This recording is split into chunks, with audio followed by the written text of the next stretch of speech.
لیکن آپ کی زوجہ آپ کی بے انتہا خدمت کر رہی ہے. آپ کی وائف آپ کا ہر طرح سے خیال کرتی ہے, آپ کے ماں باپ کی بھی خدمت. ایک عیب ہے اس کے اندر کہ جب اس سے پوچھا جائے آپ کا شوہر کون ہے تو کہتی ہے وسیم بھائی بھی ہیں اور غفار صاحب بھی ہیں. جو بےغیرت ہوگا نا وہ کہے گا کوئی بات نہیں یار, ایک عیب ہے نا کہ مجھے بھی شوہر مانتی ہے, اس کو بھی مانتی ہے, خدمت تو دیکھو نا یار, اس کی خوبیاں تو دیکھو نا. غیرت مند کہے گا یہ تمام خوبیاں, ان پر یہ والی خامی کا پلڑا بھاری ہے. آج کا مشرک کہہ سکتا ہے کہ ہم اللہ کے علاوہ کسی اور کو اللہ نہیں مانتے.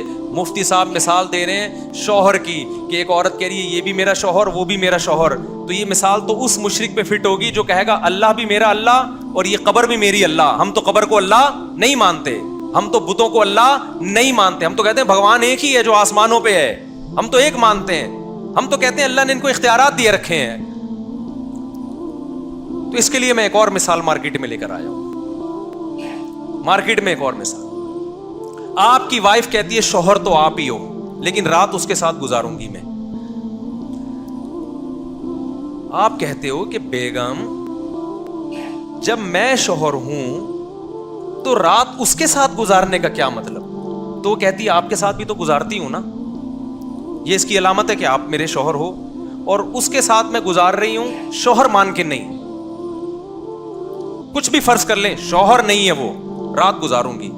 آپ کہو گے کہ پھر اسی کے ساتھ گزارو, میرے ساتھ بولو مت. وہ کہے دیکھیں یہ نادرہ میں نے شوہر کے خانے میں آپ کا نام ڈلوایا ہے, یہ نکاح نامے میں بھی آپ کا نام ہے. کوئی بھی مجھ سے پوچھتا ہے ہسبینڈ کون ہے, میں کہتی ہوں وسیم صاحب ہے ہسبینڈ میرے, ہر جگہ آپ کا نام.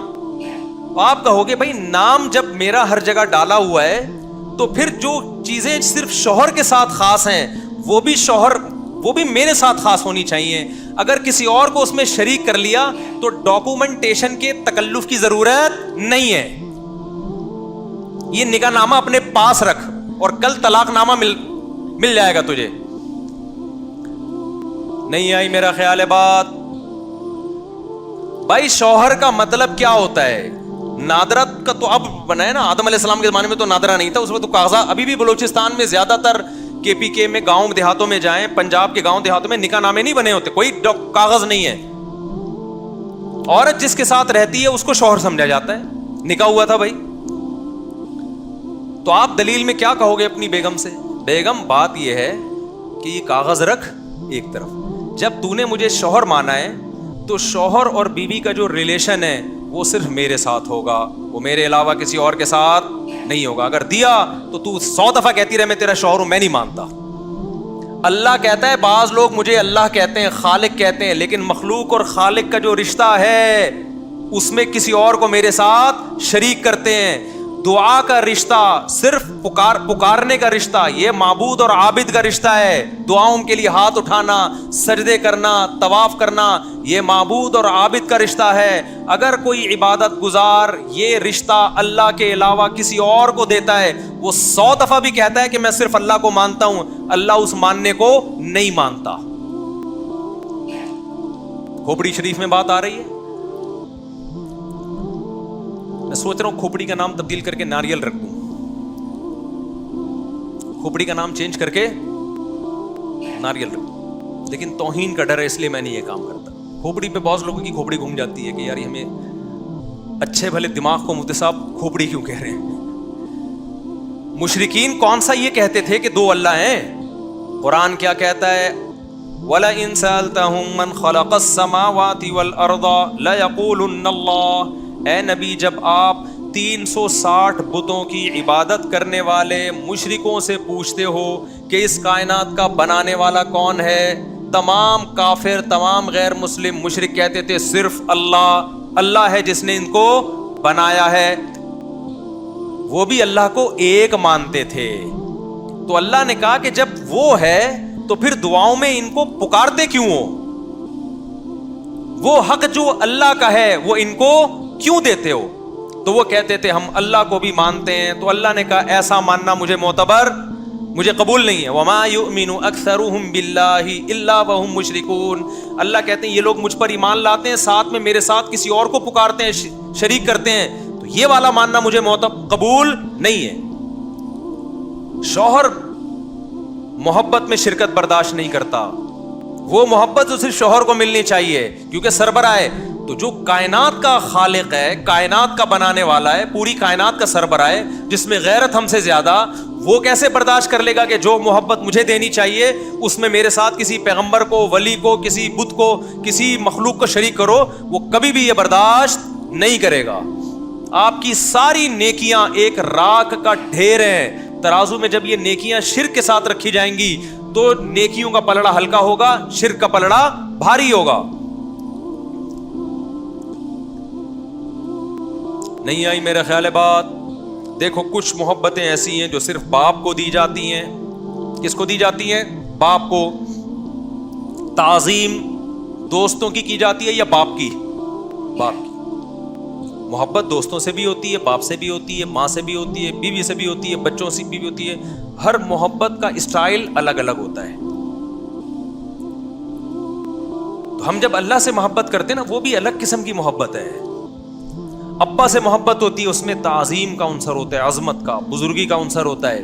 یہ والی محبت آپ کسی اور کو دے دو ابا کی موجودگی میں, پھر آپ 100 دفعہ بولو ابا, ابا تو آپ ہی ہیں, ابا کہیں گے, پھر یہ والا ابا کہاں سے لبا؟ وہ آپ کا بیٹا جواب میں کہہ رہے ابا یہ ابا نہیں ہے, دیکھو نادرہ میں نے آپ کا نام ڈلوایا, آپ ہی میرے ابا ہیں. ابا کہے گا کہ جو محبت باپ کو دینی چاہیے تو وہی اسٹائل میں اس کو بھی محبت دے رہا ہے, تو پھر اس کا مطلب تو یہ تیرا باپ ہے. پھر جو محبت ماں کو ملنی چاہیے آپ کسی اور انٹی کو وہ محبت دے رہے ہیں تو ماں کو غصہ آئے گا نا. جو اولاد کو ملنی چاہیے آپ پڑوسیوں کے بچوں کو وہ محبت, وراثت ساری پڑوسیوں کے نام کر کے جا رہے ہو, تو بچہ کیا کہے گا؟ ابا آج آپ نے ہمارے دل پہ آرے چلا دیے. ویسے تو ساری زندگی آپ نے ہمیں تانے ہی دیے ہیں, لیکن ایک وراثت جو خونی رشتے کو ملتی ہے وہ بھی آپ نے پڑوسیوں کے بچوں کو دے دی. باپ کہے بیٹا غم نہ کرو, نادرہ میں دیکھو میں نے تمہارا نام ڈالا ہوا ہے. آپ بولو گے ابا یہ نادرہ کی کاپی اپنے پاس رکھو, اس کا ہمیں کوئی فائدہ نہیں, وراثت تو ساری ان کو دے دی آپ نے. ہم مار کھاتے رہے ساری زندگی, آپ نے آج تک ایک گٹکے کی پیسے نہیں دیے, ہم نے یہ بھی برداشت کیا, سب کچھ برداشت کیا, لیکن یہ تسلی تھی کہ ہیں تو ہم آپ کے نا, تو وراثت ہمیں کس کو ملے گی؟ وہ تو ہمیں ملے گی, وہ بھی آپ نے کسی اور کو اٹھا کے دے دی. لیکن ابا کو اس پہ فخر ہے, بیٹا جہاں بھی محفل میں جاتا ہوں میں تمہیں اپنا بیٹا کہتا ہوں, اور جن کو میں نے وراثت دی ان کو اپنا بیٹا نہیں کہتا. تو آپ بے وقوف بن جاؤ گے ابا کی ان باتوں میں. اتنی عقل آپ میں ہے تو کیا معاذ اللہ نقل کفر, اللہ میں معاذ اللہ اتنی سمجھ نہیں ہے کہ آپ اللہ کو اللہ اللہ کہتے رہو, لیکن جب پکارنے کی بات آئے تو کبھی یا اللہ مدد, کبھی یا رسول اللہ مدد چلا دیا آپ نے, کبھی یا اللہ مدد چلا دیا, کبھی یا علی مدد چلا دیا, کبھی یا اللہ مدد چلا دیا, کبھی یا غوث اعظم مدد چلا دیا, کبھی بیت اللہ کے گرد طواف کر رہے ہو, کبھی قبر کے گرد بھی کر رہے ہو جا کے. اللہ کا گھر اور قبر آپ کی نظر میں کیا ہو گئے؟ برابر ہو گئے. پھر آپ 100 دفعہ بولتے رہو میں توحید کو مانتا ہوں, میں لا الہ الا اللہ کہتا ہوں, ایسا لا الہ الا اللہ تو قادیانی بھی پڑھتا ہے, کیا وہ جنت میں چلا جائے گا؟ خالی لا الہ الا اللہ, لا الہ الا اللہ کا جو مفہوم ہے وہ سمجھ کے پڑھیں گے تو مسلمان ہوں گے بھائی. ابو جہل کو مطلب پتا تھا لا الہ الا اللہ کا, اس لیے اس نے نہیں پڑھا. ابو جہل آج کے دور میں ہوتا کہتا ہے یار یہ تو ان کے یہاں تو PCO مطلب ہے لا الہ الا اللہ کے, مجھے کیا پتا تھا یہ والا مطلب بھی نکل سکتا ہے, تو وہ پڑھ لیتا. وہ اس کو پتا تھا بھائی جو محمد صلی اللہ علیہ وسلم کا جو مطلب ہے نا لا الہ الا اللہ والا, وہ مطلب اس سے میرے نظریات کے دھجیے اڑ جائیں گے, اس لیے وہ نہیں آخری دم تک نہیں پڑھا اس نے. آج ہم لا الہ الا اللہ بھی پڑھ رہے ہیں, پھر یا رسول اللہ انظر حالنا واسمع قالنا, یہ کیا ہو رہا ہے مسجدوں میں بھائی؟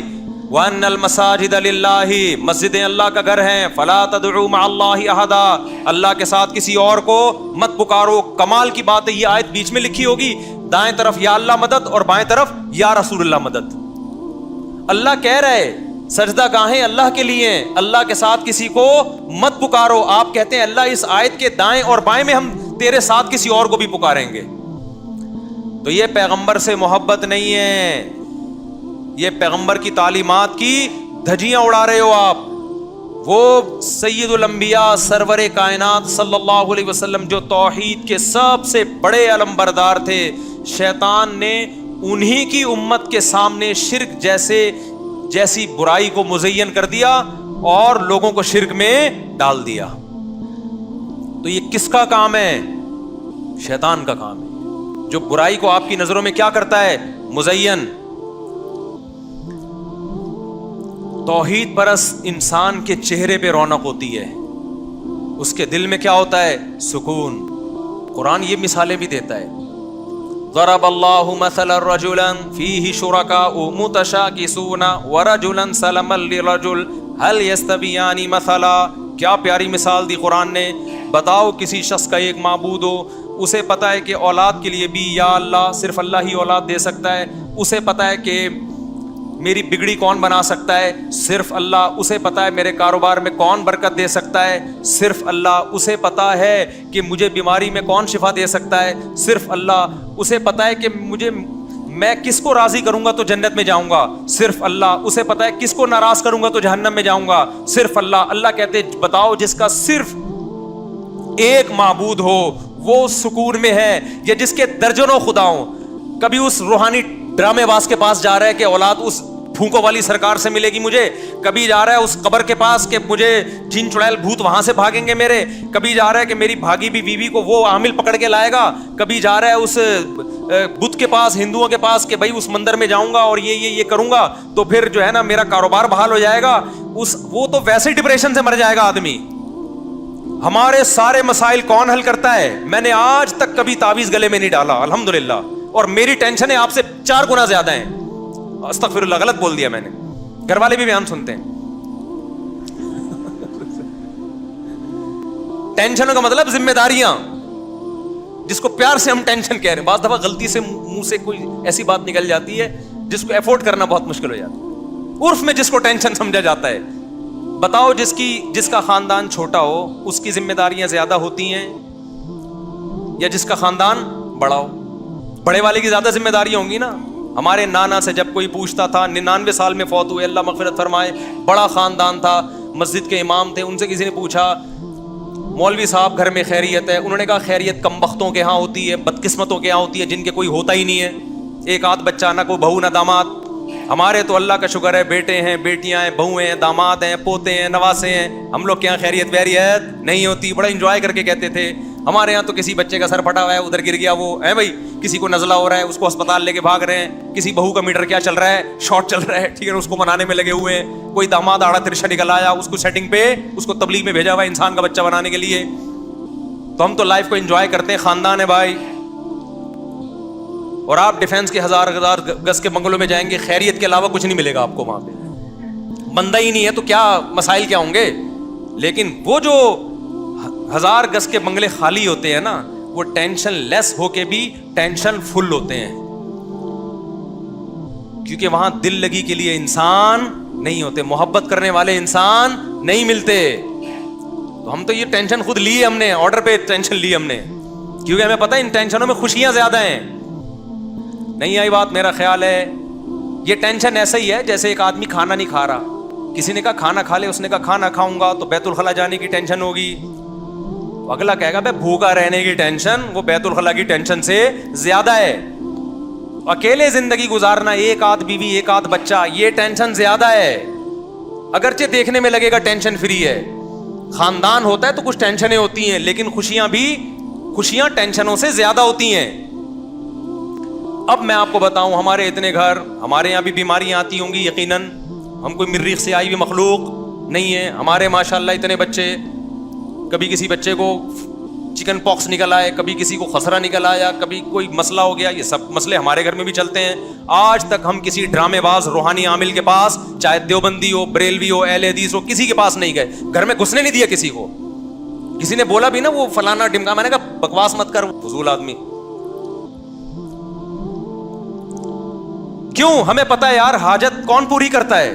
اللہ۔ ہم نے اپنے والد صاحب کو دیکھا، تبلیغ میں وقت لگاتے تھے، تبلیغ میں ایک بات سیکھی، اللہ سے ہوتا ہے، اللہ کے غیر سے نہیں ہوتا۔ ایسا والد صاحب کا ایمان تھا۔ حضرت شیخ الحدیث مولانا زکریا رحمۃ اللہ علیہ کی صحبت میں والد صاحب نے وقت گزارا۔ ہم نے دیکھا ہمارے والد کو جب کوئی ٹینشن ہوئی 2 رکعت پڑھ کے اللہ سے میں بیمار ہو گیا تھا ایک دفعہ, مرنے لگا تھا بالکل, ڈاکٹر نے کہہ دیا تھا کہ مر جائے گا یہ. مجھے یاد ہے میرے والد صاحب مسجد میں گئے, میرے لیے انہوں نے اللہ کے سامنے ہاتھ اٹھا کے دعا مانگی ہے. اگر ایمان کمزور ہوتا کسی جاہل عامل کے پاس چلے جاتے, وہ تعویذ گنڈے شروع کر دیتے. مجھے اہل حدیثوں پہ بڑا افسوس ہوتا ہے, صرف ایک اہل حدیث فرقہ ایسا بچا تھا جس میں یہ روحانی ڈرامے باز نہیں تھے, رقیہ کے نام پہ ڈرامے کرنے والے نہیں تھے. افسوس کے ساتھ کہنا پڑتا ہے اہل حدیثوں میں بھی ایسے لوگ پیدا ہو گئے ہیں. اہل حدیث کمیونٹی سے میری گزارش ہے, ان کو کنٹرول کرو, نکالو ان لوگوں کو اپنی جماعت سے. تو یاد رکھو, روحانی عامل چاہے رائے کا مقیمین ہوگا نا, رائے کا مقیمین ڈرامے باز ہے وہ. یہ میری بات کان کھول کے سن لو, دل میں اتار لو, یہ بڑے بڑے علماء کو بیوقوف بناتے ہیں.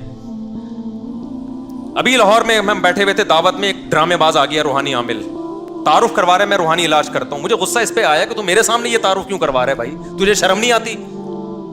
ساری دنیا کو پتا ہے میں روحانی عاملوں کے خلاف بولتا ہوں اور تو میرے سامنے آ کے تعارف کروا رہا ہے, اس کا مطلب اپنی بےزتی خود کروا رہا ہے نا.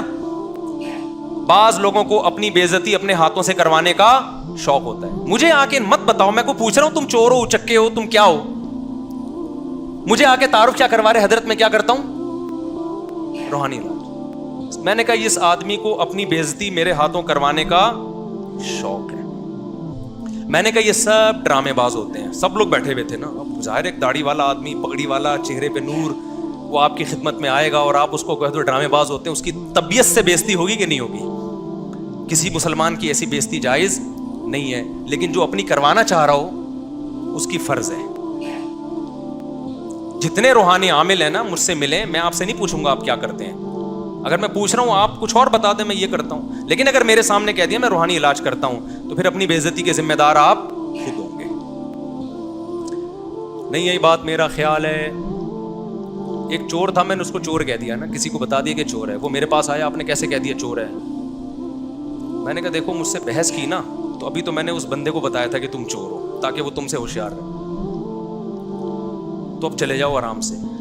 میں نہیں اب لوگوں کو بتاؤں گا کہ تم چور ہو, بس یہ میں آپ سے وعدہ کر لوں. مجھے کیا ضرورت لوگوں کے معاملات میں گھسوں. مجھے غصہ اس پہ آیا کہ جس کو میں نے کہا تھا نا کہ یہ چور ہے, اس نے اس کو جا کے بتا دیا کہ مفتی صاحب کہہ رہے تھے. ابے تو خود احتیاط کرتا.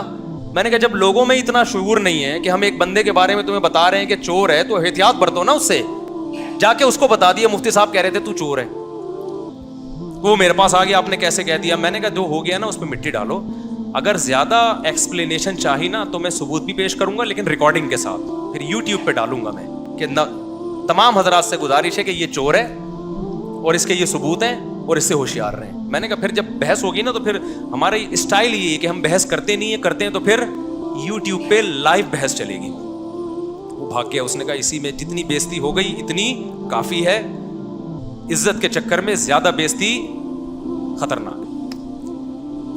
تو اللہ تعالیٰ قرآن میں فرماتے ہیں جس کا ایک خدا ہے ہر مراد کس سے پوری ہوتی ہے بھائی؟ اللہ سے. وہ سکون والی زندگی میں رہتا ہے. وَإِذَا مَرِضْتُ فَهُوَ يَشْفِينِ. ابراہیم علیہ السلام نے فرمایا بیمار ہوتا ہوں تو شفا کون دیتا ہے؟ اللہ. سارے کام ایک. اللہ کہتے ہیں وہ زیادہ سکون میں ہے یا جس کے بیسیوں خدا ہیں. پھر وہی آپ کہو گے ہمارے خدا تھوڑی ہیں. بھائی کام تو تم ویسا ہی کر رہے ہو, ان کو تم نے خدا تو بنا لیا نا عملی. ہاں وہ میں وہ قصہ سنا دوں. وہ روحانی عامل آئے, میں نے کہا ڈرامے باز ہوتے ہیں ایک دم نا یوں کر کے. اچھا یہ اتنے بے شرم ہوتے ہیں, ان کو غصہ بالکل نہیں آتا. غصے والی بات پہ بھی کسی کو غصہ نہیں آ رہا نا تو یہ اچھے اخلاق نہیں, بلکہ یہ تھوڑے سے بے شرم ہونے کی بھی بعض دفعہ دلیل ہوتی ہے. بعض دفعہ اچھے اخلاق کی بھی ہوتی ہے, لیکن ان لوگوں میں نہیں آتا یہ استغفر اللہ, زیادہ ہو جائے گی پھر. وجہ اس کی ہے کہ ان کو پتا ہے مشہور آدمی کے خلاف ہم نے ابھی غصہ کیا تو یہ جو میرے یہاں مریدین بہت سارے ان کے وہیں مریدین بیٹھے ہوئے تھے, یہ بدک جائیں گے. تو ابھی تحمل بردباری. پھر کہنے میں نے کہا دیکھو سعودی عرب میں تو جنات نہیں ہوتے, شارجہ میں بھی نہیں ہوتے, دبئی میں بھی نہیں ہوتے, یہ سارے یہیں ہوتے ہیں. انہوں نے کہا نہیں حضرت اب وہاں بھی ہیں, ہم جا رہے ہیں علاج کے لیے. میں نے کہا آپ کے جانے سے ہوئے ہیں, یہ ذہن میں رکھنا. پاکستانی عاملوں نے سعودی عرب کے علماء کو بھی الو بنانا شروع کر دیا ہے. عوام کی بات نہیں کر رہا, وہاں کے علماء کو الو بنانا شروع کر دیا ان عاملوں نے.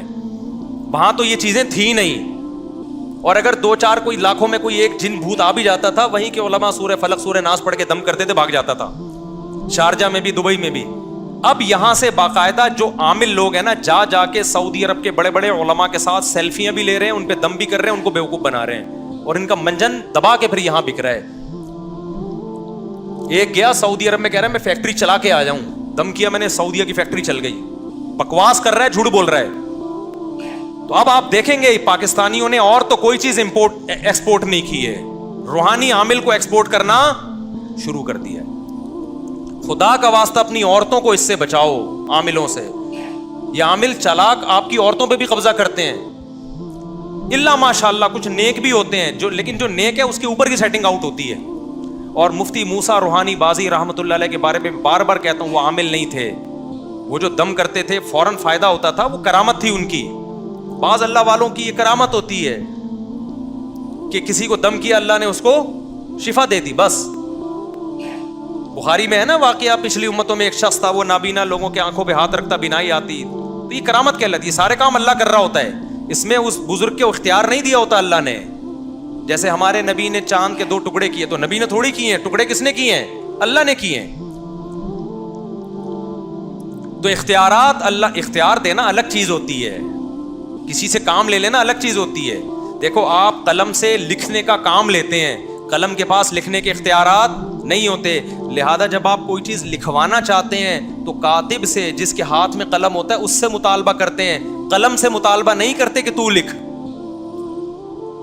کسی بزرگ کے ہاتھ میں جب کوئی کرامت ظاہر ہوتی ہے تو چونکہ اللہ کر رہا ہے, لہذا مطالبہ کس سے کیا جائے گا, اللہ سے کیا جائے گا, کام اللہ کر رہا ہے. سمجھتے ہو بات کو کہ نہیں سمجھتے ہو؟ تو میں یہ عرض کر رہا تھا, جلدی سے بات کو سمیٹ کے ختم کرتا ہوں. جس کا ایک خدا ہے وہ کس میں ہے بھائی, سکون میں. جس کو پتا ہے اللہ سے ہوتا ہے. ہمارے والد صاحب نے, میں بتا رہا تھا, دعا مانگی, اللہ نے ہمیں ٹھیک کر دیا. ایسا ٹھیک کیا کہ شادیوں پہ شادیاں دے دنادن, ضرور سے زیادہ ٹھیک ہو, مسالہ زیادہ لگ گیا, جون پور کے قاضی بن گئے. وہ ہے نا جون پور کے قاضی, وہ ایک گدھا, انہوں نے بہت فارورڈ کر کے چلاتا ہوں, بہت لوگ سن کے بور ہو گئے. ایک آدمی اپنے گدھے کو, قاری صاحب کہہ رہے تھے تو گدھا تھا, میں نے تجھے انسان بنایا. ایک بچے کو کہہ رہے تھے, ایک دیہاتی کھڑا ہوا تھا, اس نے بولا بھائی تو گدھے کو انسان بناتے ہیں. اس دیہاتی کو پتہ نہیں کہ بھائی یہ تو محاورہ ہے. وہ اپنا گدھا لے کر آیا, قاری صاحب اس کو بھی انسان بنا دو. قاری صاحب کو مذاق سوجا, یار یہ تو بیوقوف مل گیا ہے. قاری صاحب نے کہا اس پہ مسالہ لگاؤں گا تو انسان والا مسالہ نا 3-4 دن لگیں گے انسان بننے میں. اب ظاہر ہے کہاں بننا تھا یار. تو وہ آیا کہ میرا گدھا انسان بن گیا. انہوں نے کہا مسالہ تھوڑا زیادہ لگ گیا ہے غلطی سے. تو وہ عام انسانوں کے بجائے اعلیٰ درجے کا انسان بن گیا, جون پور کا قاضی بن گیا, وہ جج. تو یہ گیا, خیر قصہ مختصر, جا کے نا اس کو گھاس دکھا رہے جج کو, ہوش ہوش کر کے نا. جج کہہ رہا ہے کیا ہو گیا, کہہ رہے زیادہ شور نہ مار, تو میرا ہے, تو میرا گدھا ہی نا, تو مسالہ زیادہ لگ گیا تو انسان بن گیا. تو ہمارے والد صاحب نے میرے لیے دعا مانگی, اللہ اس کو شفا دے دے. چھوٹا تھا میں, بہت خون کی پیچش تھی, بہت ہی خطرناک. تو شاید اللہ نے ایسی دعا قبول کی ہے کہ ایسی صحت بن گئی الحمدللہ, اللہ نظر بد سے بچائے, کہ مسالہ کیا لگ گیا, شادیوں پہ شادیاں. یہ تو اسلام نے ہمیں روک دیا بھائی, 4 پہ روک دیا, بریکیں اللہ نے لگائی ہیں, ورنہ کسی کا باپ بھی ہمیں نہیں روک سکتا تھا. لوگ مذاق اڑاتے ہیں یا جو مرضی کرتے ہیں, کسی کا باپ میں دم تھا تو روک کے بتا. میں گھر والوں سے بولتا ہوں اللہ کا شکر ادا کرو, اللہ نے مجھے روک دیا. سسرال والوں سے بھی کہتا ہوں اسلام کا احسان ہے. کیا خیال ہے بھائی, ورنہ کسی کے باپ, کوئی مائی کا لال آج تک ایسا پیدا نہیں ہوا ہے. خودکشی کی دھمکیاں اور فلانی دھمکیاں, لوگ پتہ نہیں کیا کیا کر رہے ہوتے ہیں, پڑوسیوں کی طرف سے بدنامیاں, یہ وہ اوٹ پٹانگ فضول باتیں. بھائی اللہ نے جب اجازت دی ہے تو یار کسی کے باپ میں دم میں روک. ہمیں تو لگا کہ یہ بھی یعنی اللہ کے ساتھ گویا کہ ہم کسی کو شریک کر رہے ہیں. اللہ کہہ رہے کر لو, پڑوسی کہہ رہے نہیں کرو. ابے تو خدا ہے کیا, میں اللہ سے پوچھوں گا یار میں نے کیا کرنا ہے کیا نہیں کرنا ہے. مجھ سے کوئی غلطی اگر ہوگی تو میں کس سے معافی مانگوں گا؟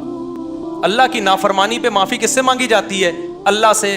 تو اطاعت کس سے کی جاتی, کس کی جاتی ہے؟ اللہ کی. تو جس کا ایک خدا ہو وہ کیا ہے, اس کو پتہ ہے غلطی میں کیا کرنا ہے اور عبادت میں کیا کرنا ہے. مسائل حل کون کرے گا؟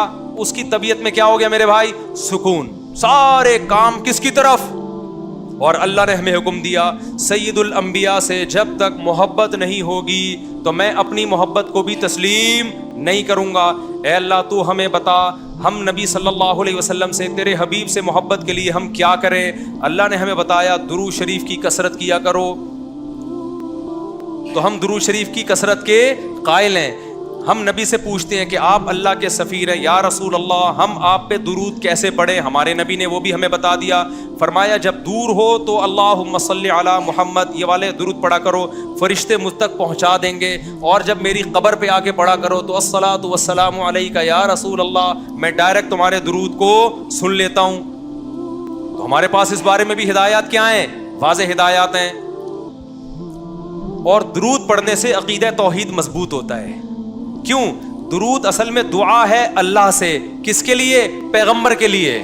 اس میں اور عقیدہ بنتا ہے کہ بھائی پیغمبر بھی اللہ کی رحمت کے محتاج ہیں، تبھی تو ہمیں کہا جا رہا ہے پیغمبر کے لیے دعائیں مانگو۔ ہاں ہماری دعا کے محتاج نہیں ہے، اللہ نے تو ویسے بھی پیغمبر پہ رحم کرنا ہے، لیکن ہم انگلی کٹا کے اپنا نام شہیدوں میں لکھوا لیتے ہیں۔ تو ہمیں اللہ نے اپنے حبیب سے محبت کے اظہار کا یہ موقع دے دیا۔ ہم جب پیغمبر سے پوچھتے ہیں یا رسول اللہ، ہر عبادت کے لیے کوئی خاص وقت ہوتا ہے جس میں اس عبادت کی فضیلت بڑھ جاتی ہے، روزہ عام دنوں میں رکھو 3 روزوں کا ثواب، 10 روزوں کا ثواب، رمضان میں رکھو گے تو ثواب بڑھ جائے گا، تو یا رسول اللہ ہم آپ پہ جب درود پڑھیں تو کوئی ایسا دن ہے، کوئی ایسا ٹائم ہے جس میں درود پڑھنے سے ہمیں ثواب زیادہ ملے گا؟ آپ صلی اللہ علیہ وسلم نے فرمایا ہاں، جمعے کے دن درود پڑھنے کا ثواب، حدیث کا مفہوم ہے، عام دنوں سے زیادہ ہے۔ اس لیے ہمارے جتنے بھی اکابر ہیں وہ جمعے کے دن درود شریف کی کثرت کیا کرتے تھے۔ یا رسول اللہ آپ اللہ کے حبیب ہیں، اللہ نے قرآن میں حکم دیا ہے من یطیع الرسول فقد اطاع اللہ، جو پیغمبر کو فالو کرے گا، پیغمبر کی بات مانے گا، وہ ایسے ہی ہے جیسے اللہ کی۔ تو آپ ہمیں بتائیے درود شریف ہم نے بلند آواز سے پڑھنا ہے یا آہستہ آواز سے؟ ہمارے نبی نے ہمیں تلقین کی کیسے؟ آہستہ آواز سے۔ یا رسول اللہ درود ہم نے انفرادی طور پہ پڑھنا ہے یا جتھے بنا کے پڑھنا ہے؟ آپ صلی اللہ علیہ وسلم نے فرمایا دیکھو آخر میں ایک جنتی فرقہ ہوگا، وہ ہوگا جس پر میں اور میرے صحابہ کا عمل۔ صحابہ نے جتھے بنا کے درود کی محفلیں نہیں لگائی ہیں، جس صحابی کو جہاں موقع ملا انہوں نے کثرت سے پیغمبر پر درود پڑھا۔ ہم نے اپنے اکابر کو دیکھا ہے، اپنے علماء کو دیکھا ہے، آج بھی بزرگان دین کو دیکھا ہے، کوئی مسجد کے اس کونے میں بیٹھ کے تسبیح ہاتھ میں لے کے درود شریف پڑھ رہا ہوگا، کوئی مسجد کے اس کونے میں بیٹھ کے۔ میرے شیخ اور اپنے علماء مشائخ کو میں نے دیکھا ہے جب مسجد نبی میں جاتے ہیں 2 گھنٹے، 1 گھنٹے، 2.5 3 گھنٹے، عصر سے مغرب تک کا پورا ٹائم پیغمبر صلی اللہ علیہ وسلم کے روضہ رسول کے نبی کے روضے کے قریب سارا ٹائم درود شریف میں گزار دیتے ہیں۔ یہ وہ طریقہ ہے جو پیغمبر سے محبت کا اظہار کا اللہ نے آپ کو بتایا ہے۔ اے اللہ ہم اور کس طرح سے آپ سے محبت کا اظہار کر سکتے ہیں؟ اللہ نے فرمایا کہ جو پیغمبر سے محبت کرنا چاہتا ہے اسے پیغمبر کے اخلاق اور عادات اپنی زندگی میں لانے پڑیں گے۔ ہمارے پیغمبر صلی اللہ علیہ وسلم جب رات کو تہجد کے لیے اٹھتے تھے تو اس کا خیال کیا کرتے تھے کسی کی آنکھ نہ کھلے۔ جب رات کے وقت آپ گھر میں تشریف لاتے اتنا آہستہ آواز سے سلام کرتے کہ جو جاگ رہا ہے وہ جواب دے دے، جو سو رہا ہے اس کی آنکھ نہ کھلے۔ لیکن ہم پیغمبر سے محبت کا اظہار کیسے کرتے ہیں؟ موبائلوں کے سگنل کیا ہو گئے؟ بند۔ یہ محبت کا اظہار کا کیا ہے؟ اتنے بڑے بڑے جلوس، ناچ گانے اور جو میوزک، موسیقی اور تھرکنا اور پھڑکنا اور روڈ بلاک کر دینا، سیکیورٹی کے مسائل کا کھڑا ہو جانا گورنمنٹ کے لیے، اور کس قدر لوگوں کو تکلیف اور اذیت پہنچنا۔ تو یہ پیغمبر صلی اللہ علیہ وسلم کی سیرت بولو نہیں ہے۔ یا رسول اللہ ہم آپ سے محبت کے اظہار کے لیے کون سا حلوہ پکا سکتے ہیں؟ ہم نبی سے محبت، جب تک پیغمبر سے محبت نہ ہو ایمان قابل قبول نہیں ہے۔ لیکن محبت کا انداز وہ ہوگا جو اللہ کے رسول نے بتایا ہے۔ یا رسول اللہ ہم آپ کی یاد میں کون سا حلوہ پکائیں، کتنی بریانی کی دیگیں آپ کی یاد میں؟ نبی نے فرمایا جو مجھے یاد رکھنا چاہتا ہے وہ روزے رکھے، کیونکہ نبی صلی اللہ علیہ وسلم نے فرمایا، بخاری مسلم کی حدیث، بدترین برتن جو بھر جائے وہ انسان کا پیٹ ہے۔ یا رسول اللہ ہم کتنا کھائیں آپ کی یاد میں؟ نبی نے فرمایا میری یاد میں مجھے خوش کرنا چاہتے ہو، اللہ کو خوش کرنا چاہتے ہو تو کھانا نہیں بلکہ کھانا چھوڑنا پڑے گا، ناغے کرنے پڑیں گے، روزے رکھنے پڑیں گے۔ آپ نے فرمایا بہترین روزہ داؤد علیہ السلام کا روزہ ہے, ایک دن روزہ ایک دن ناغا, ایک دن روزہ ایک دن ناغا. نہیں آئی بات میرا خیال ہے سمجھ میں. پیٹ بھرنے سے منع کیا, موٹاپے سے منع کیا. نبی صلی اللہ علیہ وسلم نے فرمایا, بخاری کی حدیث, سب سے بہترین امت میری, پھر اس کے بعد خیر القرون قرنی ثم الذین یلونہم ثم الذین یلونہم. پھر آپ نے فرمایا اس امت میں برائی آئے گی. وہ برائی کیا ہوگی؟ زیادہ کھانا, جس کی وجہ سے موٹاپا پھیل جائے گا. بخاری مسلم کی حدیث ہے. کھانے سے پتلا ہوتا ہے, موٹا ہوتا ہے. نبی فرما رہے میری امت میں جو سب سے پہلے برائی آئے گی جھوٹ اور موٹاپا. یہ بخاری کی حدیث ہے. ایک موٹاپا وہ ہوتا ہے جو نیچرلی ہوتا ہے, بہت سے اللہ والوں کو بھی ہم نے دیکھا ہے وہ بائی نیچر موٹے ہوتے ہیں, بھاری ہوتے ہیں, اس سے یہ کوئی گناہ نہیں ہے, وہ صحابہ کرام میں بھی تھے. یہاں اس موٹاپے کی برائی بیان ہو رہی ہے جو حلوے مانڈے کھانے کی وجہ سے ہو, چاہے 11ویں شریف کے نام پہ کھاؤ چاہے 12ویں شریف کے نام پہ نہ کھاؤ.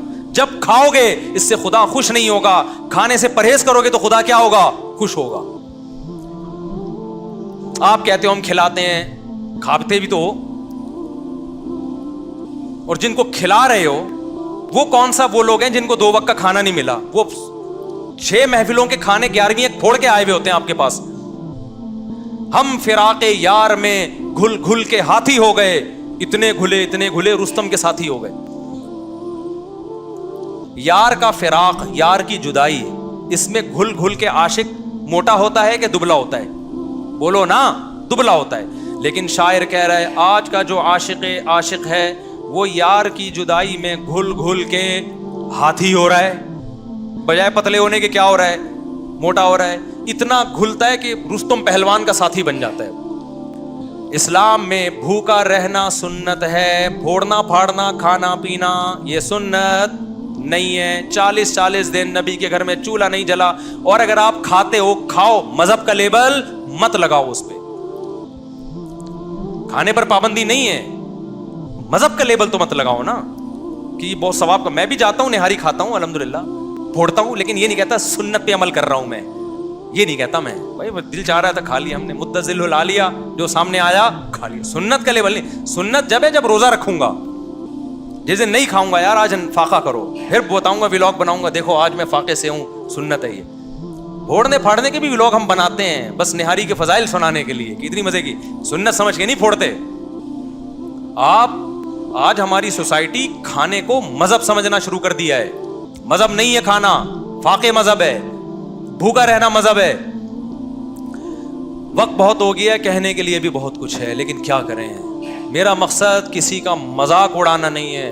ایک آخری بات کر کے اپنے بیان کو ختم کرتا ہوں. کل کوئی میرے سامنے کلپ آیا, اس کلپ میں کسی نے یہ کہا کہ غوث اعظم چاند پہ پہنچے تھے.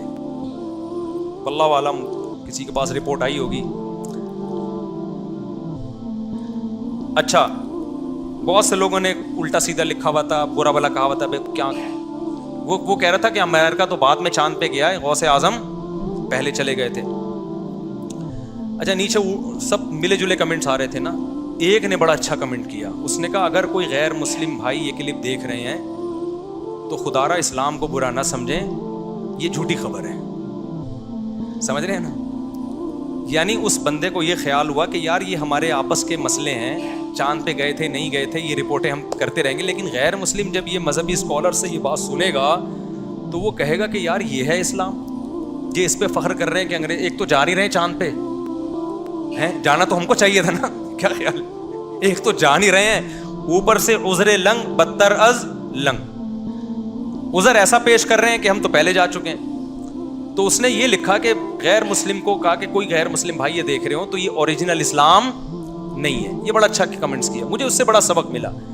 میں نے کہا یار ہم ربیع الاول میں محرم میں جو کچھ بھی کریں یار, آپ دل کھول کے حلوے بھی کھائیں, مانڈے بھی, اور ناچیں بھی, اور گائیں بھی, اور جو بھی کرنا ہے کرو. غیر مسلم کو بس یہ بتا دو یہ اوریجنل اسلام نہیں ہے, تاکہ وہ بدگمان نہ ہو. جب غیر مسلم محرم میں ہمیں ماتم کرتا ہوا دیکھے گا, خون بہاتا ہوا, وہ اس اسلام کی طرف مائل ہوگا؟ بولو نا.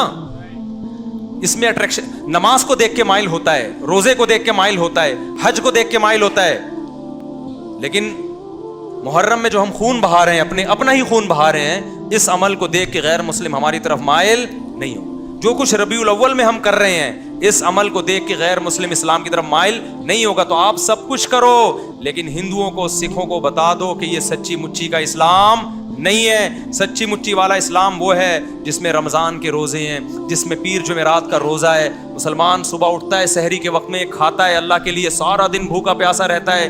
شام کو جب افطاری پہ دسترخوان پہ بھوک پیاس کے بعد کھانا رکھا ہوتا ہے اور اس کے منہ میں جب پہلا نوالا جاتا ہے تو پھر یہ دعا پڑھتا ہے, ذهب الظما, پیاس چلی گئی, وابتلت العروق, رگیں تر ہو گئیں, وثبت الاجر انشاءاللہ, اور جس خدا کے لیے ہم نے بھوک پیاس برداشت کی ہے اس خدا نے ہمارے نام اعمال میں روزے کا اجر لکھ دیا ہے. غیر مسلم اس اسلام کو دیکھ کے متاثر ہوگا جس میں آپ ماں باپ کے قدموں میں جنت تلاش کر رہے ہوگے. غیر مسلم اس اسلام کو دیکھ کے متاثر ہوگا جس میں گرل فرینڈ کا بھنگی اور چماروں والے رشتوں کا کوئی تصور نہیں ہے, جس میں عورت سے وفائے بیوی بنا کے گھر لے کر آؤ, اس کو اس کی اولاد کے کفیل بن جاؤ. یہ ہے وہ پیارا اسلام جو کس نے دیا ہے, جو اللہ نے ہمیں دیا ہے, جس کو دیکھ کر لاکھوں کروڑوں غیر مسلم مسلمان ہوئے ہیں. اور جو اسلام کا رخ آج پیش کیا جا رہا ہے, دھرنے اور روڈ بلاک اور یہ سب, یہ والا اسلام کبھی بھی غیر مسلم اس کی طرف مائل نہیں ہوگا. تو جیسے اس نے غوث اعظم کی کوئی غیر مستند کرامت بیان کر دی نا, چاند پہ پہنچنے والی, جس کا کوئی ثبوت نہیں ہے, تو نیچے کسی نے کمنٹس کر دیے کوئی غیر مسلم بھائی, اس نے کے الفاظ تھے, غیر مسلم بھائی کو میں یہ بتاتا چلوں یہ سچی مچی والا اسلام نہیں ہے. تو آپ جو کچھ بھی کریں ایک بورڈ لگاتے ہیں, بھائی یہ ہمارا اپنا اسلام ہے, یہ سچی مچی والا اسلام نہیں ہے. سچی مچی والے اسلام میں قبر ایک بالش سے اونچی نہیں ہوتی. سچی مچی والے اسلام میں قبریں پکی نہیں ہوتی. سچی مچی والے اسلام میں حلوے مانڈے نہیں ہوتے.